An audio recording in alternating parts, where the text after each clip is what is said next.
वेदान्तदेशिकयतीन्द्रकटाक्षलब्ध त्रय्यन्तसारमणपद्यगुणम्बुदाग्र्यम् नारायणाद्यदुर्यकृभाभिषिक्तम् श्रीरङ्गनाथयतिशेखरम् आश्रयामः. நமஸ்பாயை. இன்றைய தினம் Medha பூர்வபாகத்தினுடைய class number 4ல் இருந்துருக்கோம். எப்பவும் போல நம்ம சுபாஷிதத்தோட இன்றைய வகுப்பை தொடங்குறோம். அந்த ரீதியில இன்றைய தினத்திற்கான சுபாஷிதம் பாருங்க. சதயம் ஹிருதயம் யஸ்ய பாஷிதம் சத்யபூஷிதம் காயः பரஹிதே யஸ்ய கலிதஸ்ய கரோதி கிம்.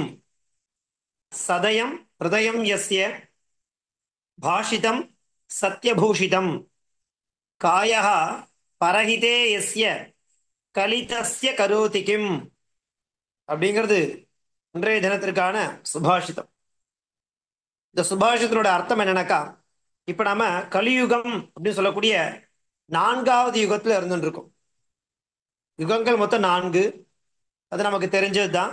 கிருத்தயுகம், திரேதாயுகம், துவாபர யுகம், கலியுகம். இந்த கலியுகத்துல அந்த கலிபுருஷன் அப்படிங்கிறவன் என்ன பண்ணுவானா, நம்மள ரொம்ப கெட்டிமா பிடிச்சுருவான். அந்த கலிபுருஷன் அப்படிங்கிறவன் நம்மள நெருங்க விடாம பார்த்துக்கணும். அதற்கு என்ன மார்க்கம் அப்படிங்கிறத இந்த சுபாஷிதம் நமக்கு காண்பிச்சு கொடுக்கிறது. சதயம் ஹிருதயம் யஸ்ய பாஷிதம் சத்யபூஷிதம் காயः பரஹிதே யஸ்ய கலிதஸ்ய கரோதி கிம். இந்த கலிபுருஷன் இருக்கானே, அவனால என்ன பண்ண முடியும்? இவாள யார? சதயம் ஹிருதயம் யஸ்ய, யாருடைய இதயமானது எப்பவும் நிர்மலமாக இருந்துருக்கோ, பாஷிதம் சத்யபூஷிதம், பேசக்கூடிய அந்த வார்த்தைகள் எப்படி இருக்கணுமா? சத்தியத்தால அலங்கரிச்சிருக்கணும். பாஷணனா பேசுறது. அந்த பேசக்கூடிய வார்த்தைக்கு எது அழகுனா சத்தியமேவ. அந்த சத்திய பாஷிதம் அப்படிங்கிறதால தான் அது அலங்கரிக்கப்படுமா. அதனால பாஷிதம் சத்யபூஷிதம். அடுத்தது காயஹ பரஹிதே யஸ்ய, யஸ்ய காயஹ பரஹிதே. நம்முடைய காயகனா சரீரம். இந்த சரீரமானது பிறருக்காக உதவி செய்ய வேண்டும் அப்படிங்கிறதுக்காகவே இருக்கணுமா. சதயம் ஹிருதயம் யஸ்ய, யாருடைய இதயம் தூய்மையானதாக அப்பழுக்கற்றதாக இருக்கிறதோ, பாஷிதம் சத்யபூஷிதம், எவருடைய வார்த்தையில் உண்மைத்தன்மை இருக்கிறதோ, உண்மை என்கிற அந்த வார்த்தையால் அலங்கரிக்கப்பட்டுள்ளதோ, காயஹா பரஹிதே யஸ்ய, யஸ்ய காயஹா, சரீரமானது, பரஹிதே பிறருக்காக. சரீரம் அப்படிங்கிறது என்ன அப்படின்னாக்கா, மற்றவாளுக்கு உதவணும் நம்ம சரீரத்தால.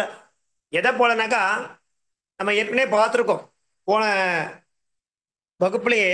அதாவது போன வகுப்புலனாக்கா, கடந்த 2வது அந்த பேட்ச் இருக்கு இல்லையா, ஸ்ரத்தா உத்தரபாகத்திலேயே சொல்லியிருந்தோம். என்னன்னாக்கா, ரவிச்சந்திரோ கணாவிருக்ஷாக நதீகாவஸ்ச சஜ்ஜனாக ஏதே பரோபகாராய புவி தெய்வேன நிர்மிதா. அப்போ பரோபகாரம் அப்படிங்கிறது எதால பண்ண முடியும்? நம்ம சரீரத்தால பண்ண முடியும். ஸோ நம்ம சரீரத்தால பிறருக்கு எந்த அளவுக்கு நம்ம உதவுறோமோ, நம்ம வார்த்தையில எந்த அளவுக்கு உண்மைத்தன்மை இருக்கோ, ஹிருதயம் அப்படிங்கிறது நிர்மலமா இருந்துருக்கோ, அவள் இடத்துல கலி தஸ்ய கரோதி கிம், அவனால என்ன பண்ணிட முடியும்? கலிபுருஷனால இப்பேற்பட்ட தன்மைகள் எவரிடத்தில் உள்ளதோ, யஸ்ய தஸ்ய, யாரிடத்தில் அவரிடத்தில் இல்லையா, அவரிடத்துல கலி தஸ்ய கரோதி கிம், என்ன பண்ணிட முடியும்? கலிபுருஷனால ஒன்றும் பண்ண முடியாது அப்படிங்கிறது சுபாஷிதம். அப்ப என்ன அர்த்தம்? இதயம் ரொம்ப தூய்மையா இருக்கணும், பேசக்கூடிய வார்த்தையில உண்மைத்தன்மை இருக்கணும், நம்முடைய சரீரம், அந்த சரீரமானது பிறருக்கு பயன்படும்படியாக இருக்கணும். இந்த மாதிரி இருந்ததுனாக்கா கலிபுருஷன் நம்மளை நெருங்குவதே இல்லை. சதயம் ஹிருதயம் யஸ்ய பாஷிதம் சத்யபூஷிதம் காயஹ பரஹிதே யஸ்ய கலிதஸ்ய கரோதி கிம் அப்படிங்கிறது இன்றைய தினத்திற்கான சுபாஷிதம். அதை தொடர்ந்து நாம சந்தி அப்படிங்கிற விஷயத்தை பார்த்துட்டு இருக்கோம். கடைசியா நம்ம சென்ற வகுப்புல வெஞ்சனானி அப்படிங்கிற விஷயத்தை பார்த்துட்டே இருந்தோம். வெஞ்சனம்னா என்ன? கான்சனன்ஸ் இல்லையா? அந்த மெய்யெழுத்துக்கள். அந்த மெய்யெழுத்துக்களை எப்படி அவ கேட்டகரைஸ் பண்றா அப்படின்னாக்கா, கவர்க்கம் சவர்க்கம் டவர்க்கம் தவர்க்கம் பவர்க்கம்ன்ற ரீதியில வர்க்கீய வெஞ்சனானி அப்படிங்கிறத ஒரு கேட்டகரைஸ் பண்ணியிருந்தா. அதுக்கு என்ன பேரு? ஸ்பர்ஷாகான்னு பேரு. எத்தனை இருந்தது? 25 எழுத்துக்கள் இருந்தது. ஒரு ஒரு வர்க்கத்துக்கும் 5 எழுத்து. க ச ட த ப. ஆக்சுவலா அந்த வெஞ்சன வர்ணங்களை நம்ம எப்படி உச்சாரணம் பண்ணணும்னு சொல்லியிருந்தோம்? இக்கு இச்சு இட்டு இத்து இப்பு அந்த மாதிரி தான் உச்சாரணம் பண்ணணும். அந்த உச்சாரண சௌகரியார்த்தம், சுகோச்சாரணம் அப்படின்னு என்ன, சுகமாக உச்சாரணம் பண்ணணும் அப்படிங்கிறதுக்காக ஸ்பஷ்ட பிரதிபத்தையே என்ன பண்றோம்?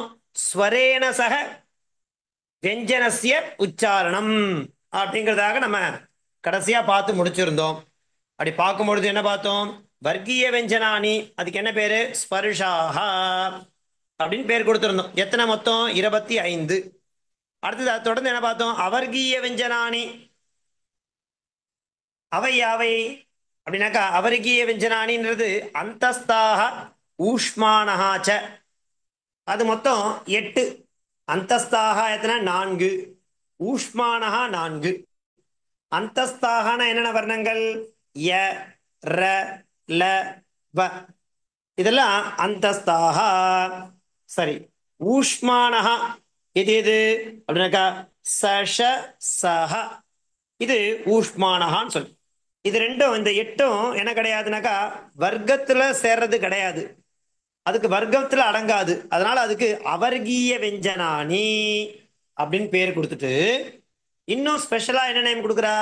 ய ர ல வ அந்தஸ்தாக சஷசஹ ஊஷ்மானஹ அப்படிங்கிற பேரை கொடுத்துடுறா. அது வரைக்கும் நம்ம என்ன பண்ணோம்? பார்த்து முடிச்சிருந்தோம். அதுக்கப்புறம் நாம பார்க்க வேண்டியது என்னக்கா, அதையே மறுபடியும் என்ன பண்றா பாருங்க. மிருது வெஞ்சனானி கர்க்கச வெஞ்சனானி அப்படிங்கிற கிரமத்துல பார்க்கிறோம். மிருது வெஞ்சனானி கர்க்கச வெஞ்சனானி. இப்ப நம்ம பார்த்துட்டு இருக்கிறது அக்ஷர பிரகரணத்துல இருந்துட்டு இருக்கோம். இந்த அக்ஷர பிரகரணத்துல ஸ்வரவர்ணங்கள்னா என்ன, அந்த ஸ்வரவர்ணங்களுக்கு கீழே மறுபடியும் அதை எப்படி கிளாசிபிகேஷன் பண்ணா? ரஸ்வஸ்வரஹா, தீர்க்கஸ்வராக, புளுதஸ்வராகான்னு பண்ணா. அதுக்கப்புறமா என்ன பண்ணா மறுபடியும் அப்படின்னாக்கா உதாத்த அனுதாத்த ஸ்வரிதம்னு பார்த்தோம். அதையும் தாண்டி என்ன பார்த்தோம்? அனுநாசிகம் அனனுநாசிகம் அப்படிங்கிற கிரமத்துல அது எப்படி என்னென்ன வர்ணங்கள் அதுக்கு கீழே வரும்னு பார்த்தோம். அதுக்கப்புறம் அயோகவாகாக அப்படிங்கிற ரீதியில 4 பார்த்தோம். விசர்க்கம், அனுஸ்வாரம், ஜிக்வாமூலியா, உபத்மானியான்னு பார்த்தோம். அதுக்கப்புறம் வெஞ்சனானி, அந்த வெஞ்சனானியை எப்படி கேட்டகரைஸ் பண்ணான்னு பார்த்துட்டே வரும்.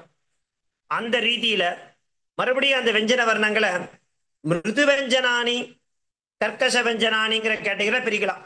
எப்படின்னு பாருங்க. மிருது வெஞ்சனானின்னா அதுக்கு அஷ்ன்னு பேர் பிராக்கெட்ல கொடுத்துருக்கா இல்லையா? அஷ். அஷ்னா என்னன்னாக்கா அது பிரத்யாகாரம். கௌமுதி, சித்தாந்த கௌமுதியோ லகு சித்தாந்த கௌமுதியோ பார்க்கும்போது நம்ம இந்த இத்சம்யா விதாயகம் அப்படிங்கிறத பார்க்க போறோம். அலந்தியம் அப்படின்னா இத்சம்யா சொல்லும். அனுதத் சவர்ண சச்சா பிரத்யாகான்னு சொல்லும்போது இந்த பிரத்யாகாரம் வரும். பிரத்யாகாரம்னா என்னன்னாக்கா சுருங்க சொல்லுதல், ஷார்ட் ஃபார்ம், சுருக்கி சொல்றது. எப்படி அஷ்ன்னு சொன்னாக்கா பின்னாடி நம்ம மாகேஸ்வராணி சூத்ராணி அப்படிங்கிறத பார்க்க போறோம். அந்த மாகேஸ்வராணி சூத்ராணி 14. அது என்ன பண்ணுவானாக்கா முதல் எழுத்த முதல் அக்ஷரத்தை கடைசி அக்ஷரத்தோட கனெக்ட் பண்ணுவான். அப்படி கனெக்ட் பண்ணும்பொழுது அதுக்கு பிரத்யாகாரம்னு பேரு. அது நடுவில் இருக்கக்கூடிய வர்ணங்களும் அதை கவுண்ட் பண்ணிக்கணும். ஆனா அந்த வர்ணத்தை அங்க உச்சாரணம் பண்ணும்போது இருக்காது. அஷ்ன்றது அந்த மாதிரி ஒரு பிரத்யாகாரம். அதுல என்னென்ன வர்ணங்கள் வரும் அப்படின்னாக்கா இப்ப சொல்லுவா பாருங்க. மிருதுவெஞ்சனானி அப்படின்னா அஷ். ஏகை ஏகைகஸ்யபி வர்க்கஸ்ய அந்தி அந்திமஸ்திரயோ வர்ணாக. இப்போ 5 வர்க்கம் இருக்கு. கவர்க்கம், சவர்க்கம், டவர்க்கம், தவர்க்கம், பவர்க்கம். இந்த ஒரு வர்க்கத்தினுடைய அந்திமகான கடைசி திரையா, கடைசி 3 லெட்டர் வர்ணாகன லெட்டர்ஸ் எழுத்துக்கள் எது? கவர்கன்னு எடுத்துனாக்கா க ச க க க க ங. அதே மாதிரி சவர்கன்னு எடுத்துனாக்கா ஜ ஜ ஞ. டவர்கன்னு எடுத்துனாக்கா ட ட ந. தவர்கன்னு எடுத்துனாக்கா த த ந. பவர்கன்னு எடுத்துனாக்கா ப ப ம. அதே மாதிரி ய ர ல வ ஹ. இது பஞ்சவர்ணாச்ச. அந்த வர்க்கத்தினுடைய கடைசி 3 எழுத்துக்கள் எத்தனை இருக்கும்? 3 15. ஏன்னா ஒரு வர்க்கத்திலேருந்து 3 3 எடுக்கிறோம். கடைசி 3 எழுத்துக்கள் ஒரு வர்க்கத்துக்கு 3னாக்கா 3 15 பிளஸ் ய ர ல வ ஹ. இந்த 5 எவ்வளோ ஆச்சு? 20. இந்த பஞ்சவர்ணாச்ச மிருதுவெஞ்சனானி. இந்த 20 வர்ணங்களுக்கும் என்ன பேர் கொடுக்கிறார்? மிருதுவெஞ்சனானி அப்படிங்கிற பேர். இப்ப நம்ம என்ன பண்றோம் பாருங்க, நல்லா ஞாபகம் வச்சுக்கோ. சந்தி அப்படிங்கிற அந்த விஷயத்துக்குள்ள போறதுக்கு முன்னாடி நம்ம என்ன பண்ணிட்டே வரோம்னாக்கா நாமகரணம் பண்ணிட்டே போறோம். நாமகரணம்னா என்ன? பெயர் சூட்டுதல். ஒரு குழந்தை பிறக்கும், அந்த குழந்தைக்கு நம்ம என்ன பண்ணுவோம்? தொட்டில்ல போட்டு 10 நாள் கழிச்சு என்ன பண்ணுவோம்? அதுக்கு ஒரு பேர் வைப்போம் இல்லையா? அந்த பேர் எதுக்காக? ஷர்மா. அந்த பேரால கூப்பிடணும், ஐடென்டிஃபிகேஷன் பண்ணணும். அந்த மாதிரி நம்ம என்ன பண்றோம் இப்போ? இந்த கிராமட்டிக்கல் டேர்ம் அதனுடைய பர்பஸ் தான். சந்தி அப்படிங்கிற உள்ள போறதுக்கு முன்னாடி நம்ம என்ன பண்ண போறோம் அப்படின்னாக்கா எல்லாத்துக்கும் ஒரு பெயர் சூட்டு விழான்னு சொல்லுவாங்க. அந்த மாதிரி பெயரை சூட்டிகிட்டே போறோம். இப்போ நம்ம பார்க்குற பேர் என்ன? வெஞ்சனானியே மறுபடியும் எப்படி உள்ள பிரிக்கிறான்னாக்கா மிருதுவெஞ்சனானி கர்க்கச வெஞ்சனானின்னு பிரிக்கிறா. அதுல மிருதுவெஞ்சனானின்றது என்னென்ன? அதுக்கு ஷார்ட் ஃபார்ம்னா அஷ் அப்படின்றத பேர் கொடுக்குறா. அஷ்னாலும் மிருதுவெஞ்சனாலும் ஒரே பொருளைத்தான் குறிக்கும். என்னென்ன அக்ஷரங்கள்? ஒரு வர்க்கத்தினுடைய கடைசி 3 வர்ணங்கள் பிளஸ் இந்த 5 ஆகத்திய இந்த 20க்கும் என்ன பேரு? மிருதுவெஞ்சனானி அப்படிங்கிற பேர். நாமகரணம் வைக்கிறோம், ஞாபகம் வச்சு. ஏதே வர்ணாக இவ அஷ் பிரத்யாகார அந்தர்கதாக பவந்தி. அஷ்ன்னு சொன்னா அதுக்குள்ள இத்தனை 20 அக்ஷரங்கள் வரும். அத்தः therefore மிருதுவெஞ்சனானி நாம அஷ் பிரத்யாகாரா ஏவ. அப்போ மிருதுவெஞ்சனானி வேற கிடையாது, அஷ்ன்றது வேற கிடையாது. மிருதுவெஞ்சனானினா இந்த 20 எழுத்து வந்து நிக்கணும். அஷ்ன்னு சொன்னாக்க இந்த 20 எழுத்து வந்து நிக்கணும், அவ்வளவுதான். அடுத்தது பாருங்க, கர்க்கச வெஞ்சனானி. அதுக்கு என்ன பேரு? கர்ன்னு பேரு. அந்த கர்க்கச வெஞ்சனத்துக்கு என்ன பேரு? கர்ன்னு பேரு. அதுல என்னென்ன அக்ஷரங்கள் இருக்குன்னு பார்க்கலாமா? மேல பார்த்ததுக்கு அப்படியே ஆப்போசிட். ஏகைகஸ்யபி வர்க்கஸ்ய ஆத்யௌ துவௌ வர்ணௌ. வர்க்கத்தினுடைய முதல் 2 எழுத்துக்கள் எனது? க க ச ச ட ட த த ப ப. அதை தவிர ச ஷ ச இது த்ரயோ வர்ணாச்ச கர்க்கச வெஞ்சனானி. அப்ப எத்தனை ஆறுது? 2 10, இது ஒரு 3, 13 எழுத்துக்கும் என்ன பேரு? கர்க்கச வெஞ்சனானி. ஏதே வர்ணாக ஏவ கர் பிரத்யாகார அந்தர்கதாக பவந்தி. இதுக்குதான் கர் பிரத்யாகாரம் பேரு, கர்க்கச வெஞ்சனம் பேரு. ஞாபகம் வச்சு. மேல என்ன பார்த்தோம்? மிருதுவெஞ்சனானி. அதுக்கு என்ன பேர் கொடுத்தோம்? அஷ். அதுல எத்தனை லெட்டர்ஸ் இருக்கு? 20 லெட்டர்ஸ் இருக்கு. என்னென்ன? வர்க்கத்தினுடைய ஒரு வர்க்கத்தினுடைய அந்திம திரையா வர்ணாக பிளஸ் யரலவ ஹ. இதுக்கெல்லாம் அஷ்ன்னு பேரு, மிருதுவெஞ்சனானின் பேரு. அடுத்து 2வது என்ன பார்க்கிறோம்? கர்க்கச வெஞ்சனானி. அதுக்கு என்ன பேரு? கர்ன்னு பிரத்யாகாரம். சரி, இதுல என்ன பண்றோம்? ஏகைகஸ்யபி வர்க்கஸ்ய ஆத்யௌ துவௌ வர்ணௌ. ஆத்யனா பிகினிங்ல இருக்கக்கூடிய 2 வர்ணங்கள் க க ச ச ட ட த த ப ப பிளஸ் ச ஷ ச. இது த்ரயோ வர்ணாச்ச கர்க்கச வெஞ்சனானி. ஏதே வர்ணாः ஏவ கர் பிரத்யாகாராந்தர்கதாக பவந்தி. அத்தः கர்க்கச வெஞ்சனானி நாம கர் பிரத்யாகாரः ஏவ. இதோட அக்ஷர பிரகரணம் முடியறது. அதனால என்ன பண்றா பாருங்கோ, ததாச்ச துவாவிம்சதி ஸ்வராக 22 ஸ்வர வர்ணங்கள், சத்வாரः அயோகவாகாः த்ரயத்ரிம்சத் व्यञ्जनानि சேதி ஆகத்ய நவபஞ்சாசத் அக்ஷராணி சந்தி. முதல்ல அக்ஷர பிரகரணம் தொடங்கும் போது அங்கதான் ஆரம்பிச்சோம். அந்த புக்ல இருக்கும் பாருங்க, என்ன ஆரம்பிச்சோம் முதல்ல அக்ஷர பிரகரணம் தொடங்கும் போது அப்படின்னாக்கா, அக்ஷரம்னா என்ன, சிரவணேந்திரிய கிராஹ்யம் அக்ஷரம் முடிச்சு. சம்ஸ்கிருத அக்ஷராணி மொத்தம் எவ்வளவு சொன்னோம் அப்படின்னாக்கா நவபஞ்சாசத் அப்படின்னு நாங்க பார்த்தோம் இல்லையா. அதுக்கு இங்க வரைக்கும் முடிக்கிறா. என்னென்ன சேர்த்து, ததாச்ச துவாவிம்சதி நாம 22 ஸ்வராः, சத்வாரः அயோகவாகாः, த்ரயத்ரிம்சத் 33 व्यञ्जनानि சேதி ஆகத்ய மொத்தமா நவபஞ்சாசத் 22 + 4 + 33 = நவபஞ்சாசத் இல்லையா, 59 அக்ஷராணி சந்தி. இதோட அக்ஷர பிரகரணம் அப்படிங்கிறது நம்ம பார்த்துட்டு இருக்கோம் இல்லையா, அது முடியுது. அதை தாண்டி அடுத்தது என்ன பார்க்க போறோம் அப்படின்னாக்கா ஸ்தானானி. சரி சுவாமி, அக்ஷரம்லாம் என்னென்ன இருக்குன்னு சொல்லியாச்சு, ஃபைன். நெக்ஸ்ட் நாம எங்க போக போறோம் அப்படின்னாக்கா ஸ்தானானி. ஸ்தானானி என்னன்னாக்கா உற்பத்தி ஸ்தானானி.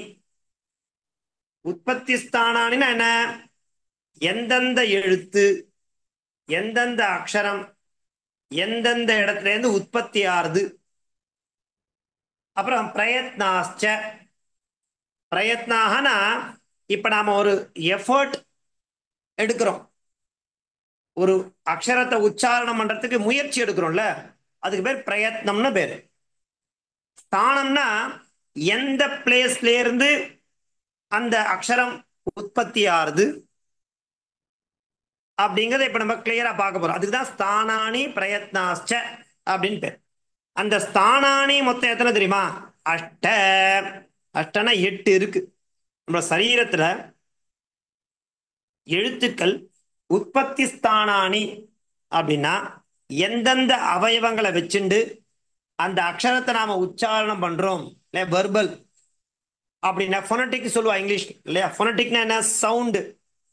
எந்தெந்த சவுண்டு எந்தெந்த பார்ட்ஸ்ல இருந்து வெளியில வருது சப்போர்ட்டோட அப்படிங்கறத நம்ம என்ன பார்ப்போம் இங்க. நம்ம ஸ்தானானி பிரயத்னாச்ச அப்படிங்கிற ரீதியில பார்க்க போறோம். அதுல ஸ்தானானின்றது என்ன அப்படின்னாக்கா பிளேஸ், உற்பத்தி ஸ்தானம். அது எவ்வளவு தெரியுமா, அஷ்ட 8 இருக்கு. அதுக்கு பாருங்க, வர்ணாபி வியக்தி பிரதேசா ஸ்தானம். வர்ணாபி வியக்தி பிரதேசா, ஒரு வர்ணம் எங்கேந்து உற்பத்தி ஆறுது அப்படிங்கிறதுக்கு ஸ்தானம்னு பேர். அது என்னென்னலாம் இருக்கு தெரியுமா, கண்டஹா கழுத்து, தாலு வாயினுடைய மேல உள்பகுதி, மூர்தா மூர்தான தலைப்பகுதி, தந்தஹா பல்லு, ஓஷ்டௌ உதடு, நாசிகா மூக்கு, ஜிக்வா மூலம் நாக்கினுடைய நுனி, அப்புறம் உரஸ்ச சேதி இல்லையா. அஷ்டௌ ஸ்தானானி. இப்போ ஸ்தானானி மொத்தம் எத்தனை, அஷ்டன்னு சொல்றேன். அந்த அஷ்டஸ்தானானி அப்படின்னு சொல்லும் பொழுது என்னென்ன பெயர் கொடுக்குறா பாருங்க. அதுக்கு அந்த ஸ்தானம்ன்றது என்ன முதல்ல அதுக்கு நாம தெரிஞ்சுக்கணும் இல்லையா. ஸ்தானம் நாம என்ன சொல்றா, வர்ண வர்ணாபிவியக்தி பிரதேச. வர்ணா வியக்தி பிரதேச அப்படிங்கிறது ஒரு நிமிஷம் இருங்கோ.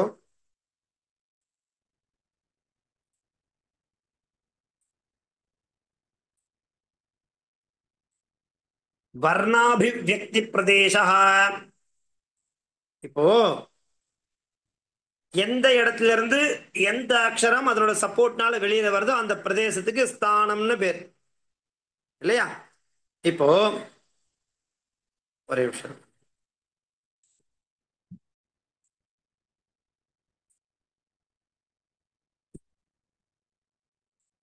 ஒரே செகண்ட் ப்ளீஸ்.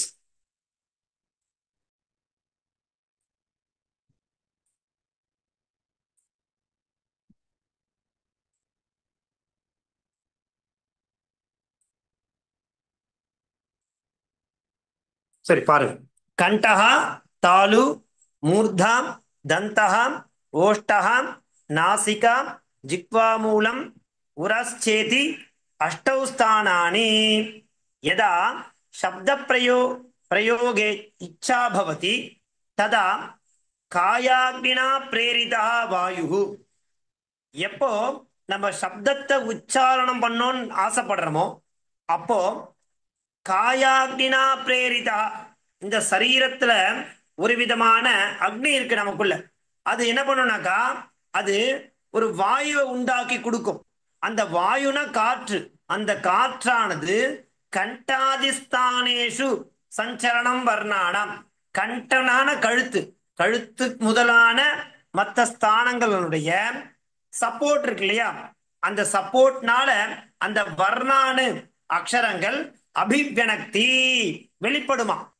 ஏவம் தத்தஸ்தானேஷு அபிவியக்தாக வர்ணாக, அந்த மாதிரி வெளிப்படக்கூடிய அந்தந்த ஸ்தானத்திலிருந்து வெளிப்படக்கூடிய வர்ணங்கள் கண்டியகா. கழுத்திலேருந்து சப்போர்ட் வருதுனாக்கா அதுக்கு கண்டியகான்னு பேரு. தாலு சப்போர்ட்டோட வருதுனாக்கா தாளவியகான்னு பேரு. இதே மாதிரி இத்தியேவம் சப்தைரபி விவஹ்ரியந்தே, இந்த மாதிரிதான் சப்தங்களை விவகாரம் பண்றா. வர்ணாக தத்தத் வர்ணானாம் ஸ்தானானி தத்த ஸ்தானோத்பன்ன வர்ணானாம் நாமானி ச இக சங்கிருஹ்ய பிரதர்ஷயந்தே.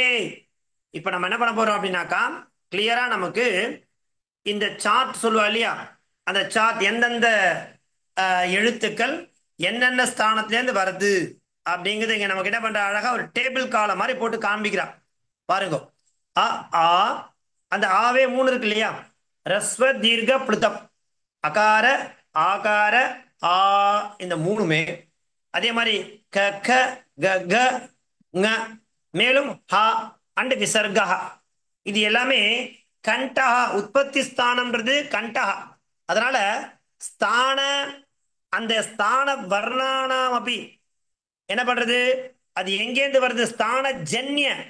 ஜன்யனா உற்பத்தி, இதனாலதான் உண்டாருதுன்றதுனால கண்டியகான்னு சொல்லும். கண்டகன கழுத்தினுடைய சப்போர்ட்னால இந்தந்த அக்ஷரங்கள் உச்சாரணம் பண்றதுனால அந்தந்த எழுத்துக்களுக்கு என்ன பேரு, கண்டியகான்னு பேரு. ஏன்னா அது மூலமா தான் பிறக்கிறது. இதுக்கு சம்ஸ்கிருதத்துல ஒரு, அதாவது சித்தாந்த கௌமுதில சூத்திரம் இருக்கு. என்ன சூத்திரம்னாக்கா துல்லியாஸ்ய பிரயத்னம் சவர்ணம் அப்படின்னு ஒரு சூத்திரம் இருக்கு. அதுல கிளியரா சொல்லுவா என்னன்னாக்கா அகுஹ விசர்ஜனீயானாம் கண்டஹ, யுச்சியேஷானாம் தாலு, ருட்டுலசானாம் மூர்த்னா, ருத்துலசானாம் தந்தாக, உபூபத்மானீயானாம் ஓட்டௌ, ஞமகணனானாம் நாசிகா ச, ஏதைதோஹ கண்டதாலு, ஓதௌதோஹ கண்டோஷ்டம், வகாரஸ்ய தந்தோஷ்டம், ஜிக்வா மூலீயஸ்ய ஜிக்வா மூலம், நாசிகானுஸ்வாரஸ்ய. அப்படி என்ன பண்ணுவானாக்கா அந்த ஃபார்முலாவை நாம சூத்திரம் பெறது துல்லியாசிய பிரயத்னம் சவர்ணம். அதுல இந்த மாதிரி சொல்லிடுவா.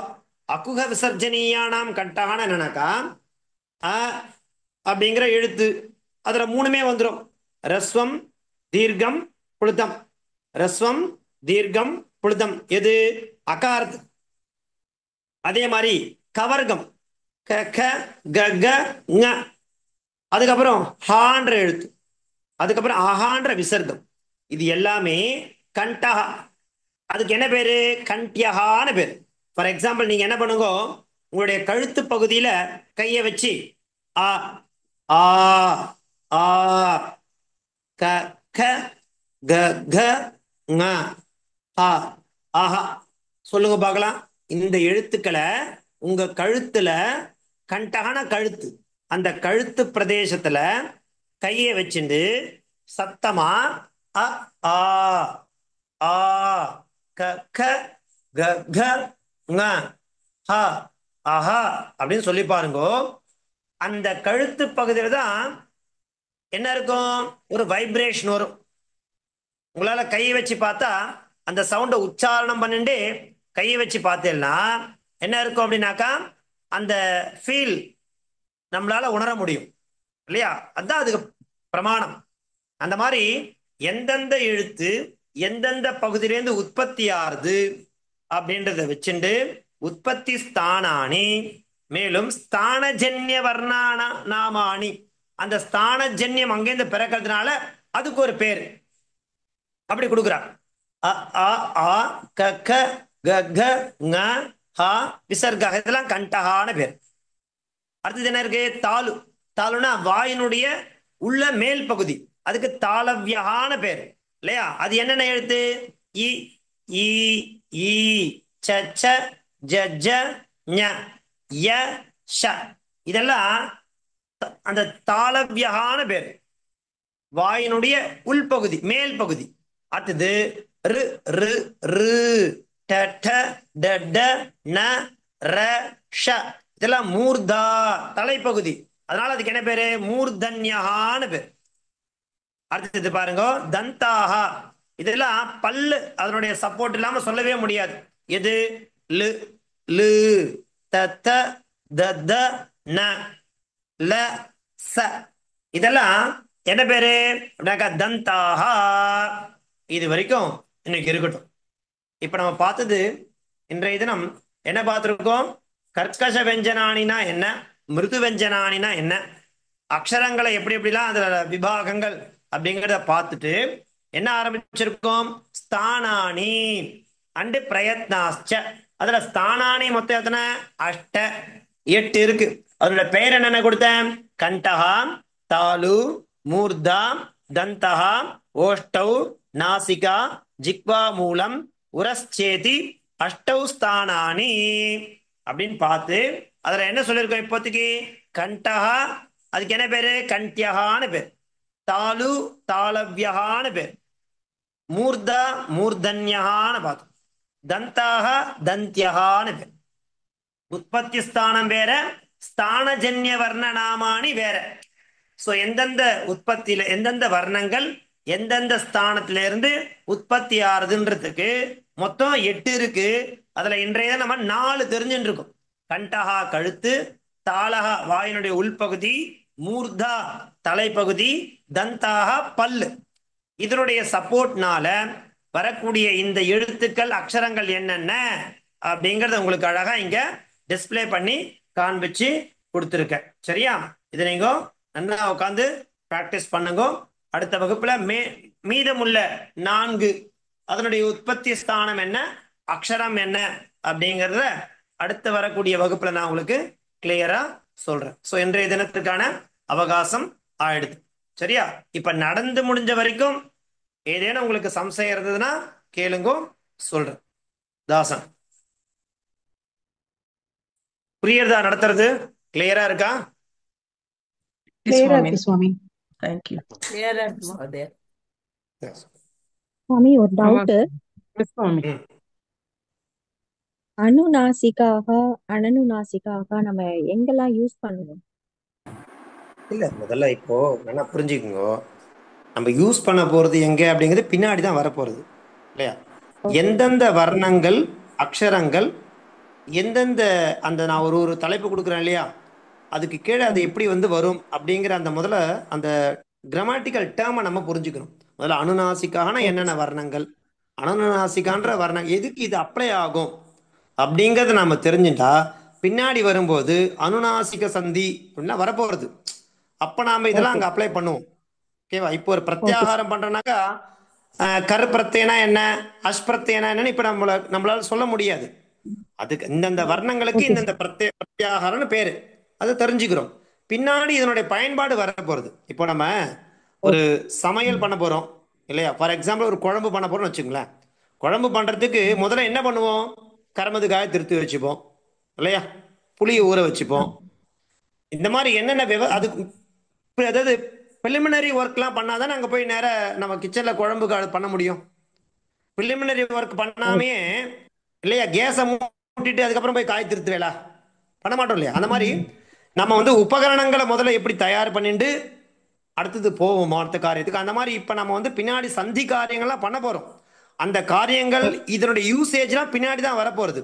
முதல்ல இது என்ன அப்படிங்கிறத இந்த ஃபவுண்டேஷனை நன்னா நம்ம தெரிஞ்சுக்கணும். இப்போ நான் உங்களுக்கு சொல்கிறது வந்து அப்படியே ஒரு ஃபார்முலா மாதிரி தான். மேத்தமேட்டிக்ஸில் எப்படி ஃபார்முலா வச்சுன்னு பின்னாடி நம்ம சம் போட போகிறோமோ அந்த மாதிரி இந்த ஃபார்முலாவை நன்னா நம்ம தரவு பண்ணுங்க. அதோட யூசேஜ் என்னன்னு ஓகே பின்னாடி சார். தான் நம்ம சொல்லணும்.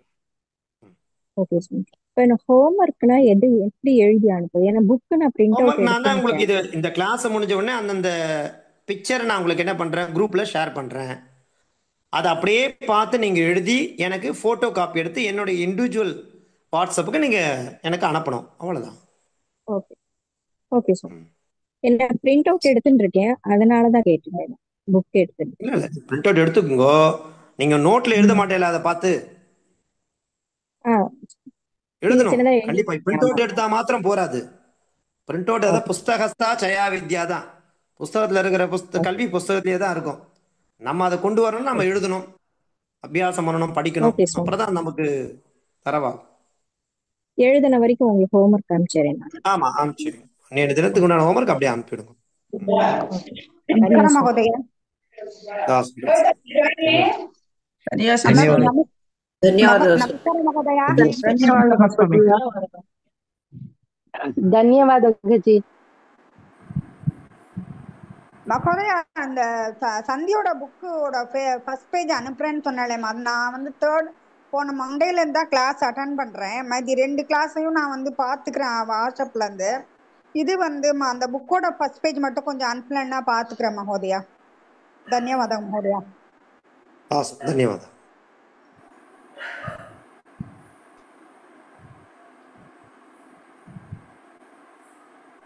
ಧನ್ಯವಾದ ಮಹೋದಯ.